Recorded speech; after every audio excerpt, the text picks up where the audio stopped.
Yeah. Sorry. Let me give you the mic. So as to say, the Asha is different for different individuals. So I was thinking about an example is so Hitler as a racist, he not only himself but he also making some like a lot of people to hate Jews, and let's assume that he think Jews are evil in his heart and trying to destroy them. So if he think that this is real justice, does this still count for Ash? Okay. Look, it's a very sensitive topic, Hitler and the Holocaust. I don't want to spend too much time on it, okay?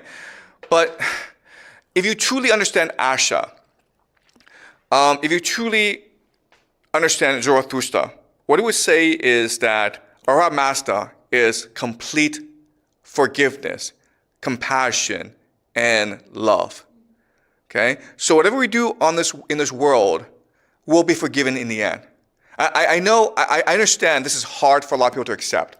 I know that we grew up knowing that there must be evil in this world because of the Holocaust, and there must be Satan and all that.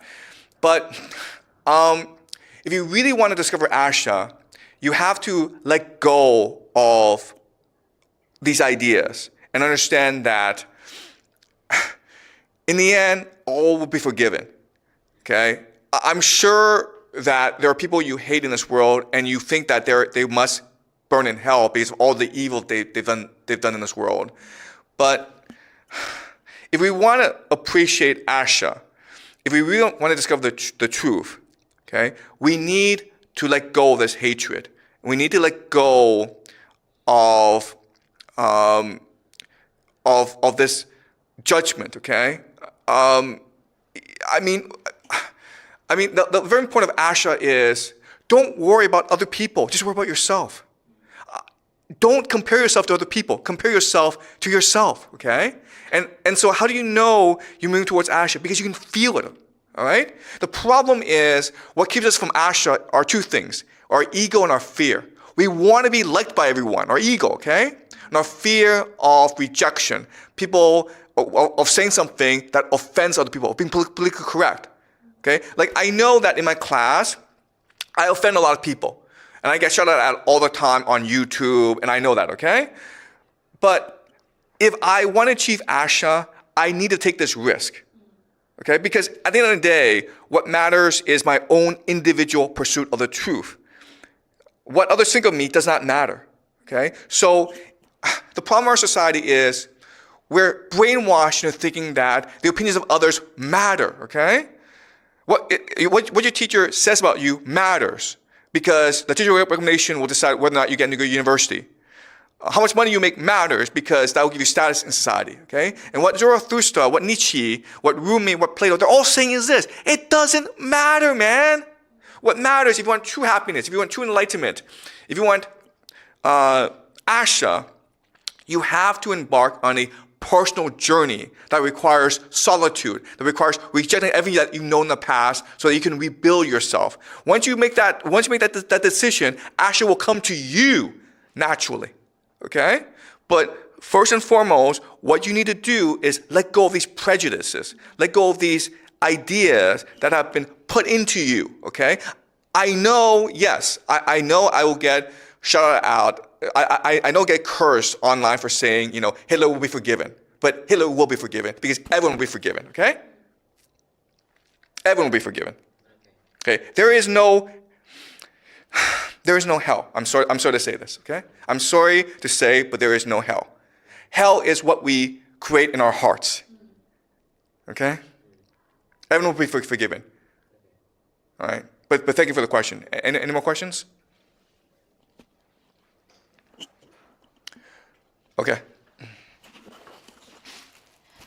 My question would be, I know that Asha for everyone will have different, but will it change in a different period? Like when I was being as a child or when I grow up, would that change?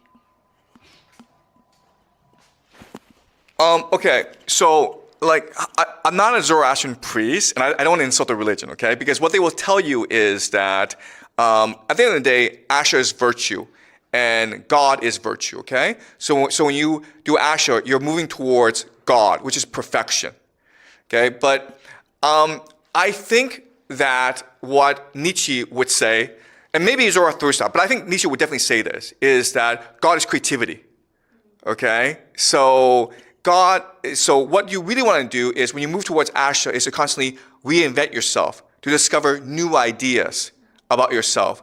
And this is a never-ending process, okay? There's no finale to it. If there's no finale to it, that means that each of us will live our own individual lives that's different from others, okay? And so what this means is that Asha will become different for each of us.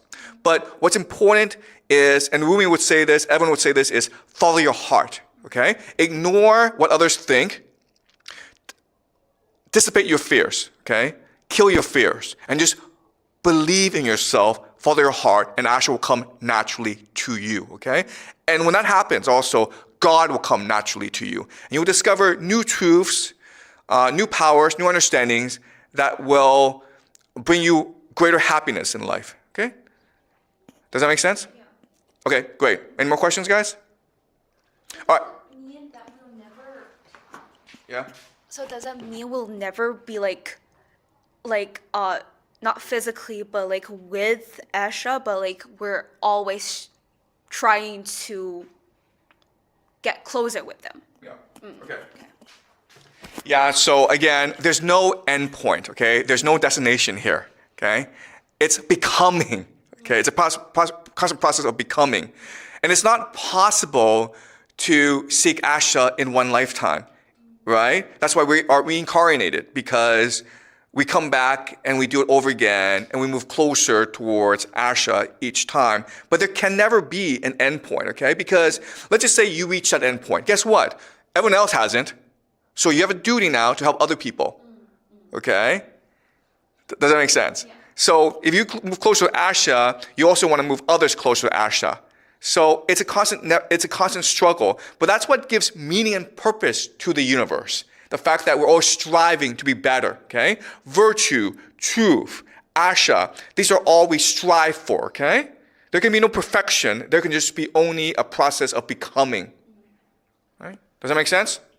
Okay, so look, I mean, I know people want simple answers. I know that, there'll be a final judgment, we're going to go to heaven, and we'll live happily ever after, okay? That's not what the truth is. The truth is that the universe is a constant process of becoming, of struggle, of pain, of tragedy. But from that, we can build hope and virtue and good, okay? All right, so thank you. So what I've done is I've gone over into the three major civilizations, okay? The Greeks, the Israelites, and the Persians that have come after the collapse of the Bronze Age, okay? What I'm going to do next week is I'm going to show you how these three civilizations interact with each other, okay? We're going to go into the history of these civilizations, okay? All right, so